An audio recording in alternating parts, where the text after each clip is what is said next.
Glory, glory to old Georgia.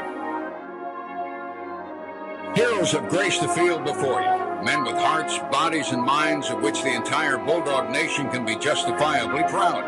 The tradition of unbridled excellence, demonstrated by these individuals and many others, spans more than a full century.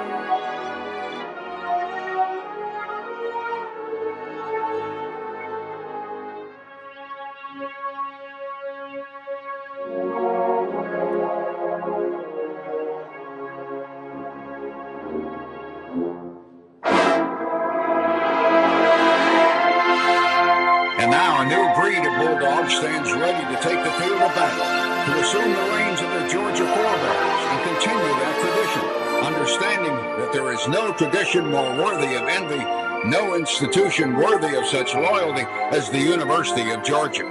As we prepare for another meeting between the hedges, let all the Bulldog faithful rally behind the men who now wear the red and white with two words, two simple words, which express the sentiments of the entire Bulldog Nation.